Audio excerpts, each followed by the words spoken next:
او جي بالکل سلا سره ته پروت یم کنه سره یو امداد کوي کنه چې روغ وي نو دی له بلار سره وړي هوس بابا مې له پیسې ورکولې هر څه به لنډر نه به مې ول روجي وریجې به له وړي هغه ما به له خوړې خپل بچو له راوړې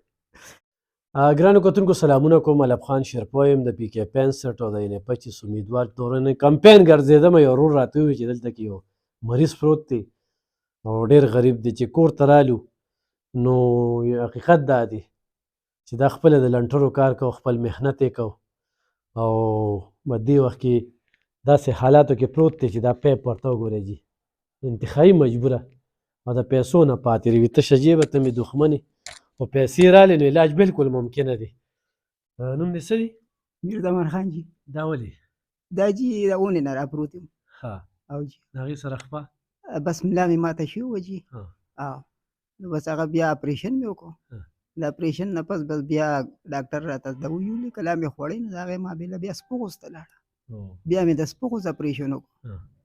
نو بیا شاته ولګېدم د هغې اپریشن مې وکړو نو بس هغه بیا د خپله اوس کار مې پرېښی دی خپله کار څومره وخت شو دا دویم کال روان دي جي دویم کال چې په کټ پروت دی څومره پیسې به یې لګولې او پیسې چېرته نه راځي په دې علاجونه نو بس خپلې مو لګېدې را سره وي څاروي مې خرڅ کړی غوا مې وه او یو بل هم را سره امداد وکړو بس اوس د الله سرې ته پروت بس لوریانې مې دي یو مې زوی دی دا ماشومان بچي مې دي څو لوریانې دي 4 لوریانې دي او یو دې زوی دی یو مې زوی دی ماشوم بچي خو به کله څه غواړي که دغه ټایم به څه تېرېږي چې د ما د لوریانو څه ارمانونه او جي بالکل الله سرې ته پروت یم کنه سره یو امداد کوي کنه چې روغ وي نو دی له بلار سره وړي هوس بابا مې له پیسې ورکولې هر څه به لنډر نه به مې ول روجي وریجې به له وړي هغه ما به له خوړې خپل بچو له راوړې سبا بچي خو بې خوري کنه خو چې ستا بیمارۍ ته ګوري څه نه غواړي بس څوک مجبوري ده او جي مجبور ده اصلا والله سرې ته پراته یو کور بجلی بیل هم راځي نشته میټر نشته وړی دی او جي میټر یې نه وړی دی په دې یخنۍ کې پروت دی بس پروت یم دغه د الله سرې ته پروت یخني کېږي سهار یم د وړو مور ته وي یخني مې کېږي وي زه څه وکړم دا کمبل دی که نه شم وړی دا مې غوی مې اړوي بړستن نشته بړستن شته چې وړېدی نه شي خپې مې دغه دي که نه ځان پسې نه شم راجو په زور باندې وړم او چې اوس خو چې پیسې راشي نو علاج ممکنه دی خو بالکل ولې نه علاج به انشاءالله کوم خو د پیسو د لاسه پاتې دي او چې څونه به قرضدار یاره تقریبا دا مې د تره زوی دی دوکاندار دی د ده را باندې 10,000 روپۍ دی سودا هم نه راکوي چې ستا سرې ته به ماله سر راکړې او وړوخه مو مې په ژړا شوي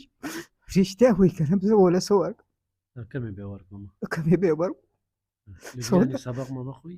لوریانې یو مې لسم پاس کړي دي او پازوي مې پرېښوده په اووم کې مې پرېښوده او چې ګرانو کتونکو تاسو د مشر خبرې واورېدلې لږ به بار وځو دا دوران کمپاین کې خو چېرته هم داسې څوک وي نو ما ته وایي د الیکشنې به هم کېږي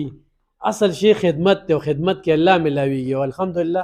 پړه مې سارمان نشته ځکه چې ما د تحریک لبیک ملاو شو د حضور صلی الله علیه وسلم د عاشقانو ډله د هغې نه الیکشن کوم ښه داسې د بلې ډلې نه هم نه کوم چې نه په چا خرڅېږي او نه د مفاداتو صدا کوي انشاءالله زه به مشرانو ته هم ویم خو خپل را سره وسایل شته دی نه هندار اور دې وخت کې د ډېرو پیسو وخت دی نه پلک شته نه بورډ شته تیلو لی پیدا کړو پرون مې یو ځای کې مزدوري وکړل او بس په هغې باندې زموږ کمپاین روان دی چې د الله نه نه پټېږي د انسان نه ولې پټو غټو غټو خبرو نه څه جوړېږي نه یعنې 10,000 روپۍ چې کم دی نه دوکاندار پې دي دې خوا راشه وروره دا ستا څه دی دا زموږ ماما دی جي ستا ماما دی دلته ریکورډ دی او جي زموږ د مخامخ موبایل نمبر دې څه دی 0313 999 2598 0313 999 2598 دا زموږ د ټلیفون نمبر دی او که کوم یو ورور ورسره څه مرسته کول غواړي ودې کې ورسره که خپل لنټرو کار موږ هم کوو موږ هم غریبانان یو انسان تنګ شي بس 2 کاله وشو خپل کور ساتل هم خپل کور هم ساو جي بېشکه زی پی سره په نمبر شته او جي زی پی شته بالکل ګرانو کتونکو ایخ پنیغه مدد وکړي او د بابا د سترګو د اوښکې د هغه څلورو بچیانو پیغلې لوریانې په دې کور کې پلار له پریشانه هېڅ هم رانه نه غواړي. دا وګورئ جي دا وګوره دا د دوی کې دلته کې زنانه دغه ځای کې ناستې او دغه ځای کې د هغوی ملاسته وي. ضرور چې کوم د ګرانو کتونکو مدد ورسره وکړئ، تعاون ورسره کړئ.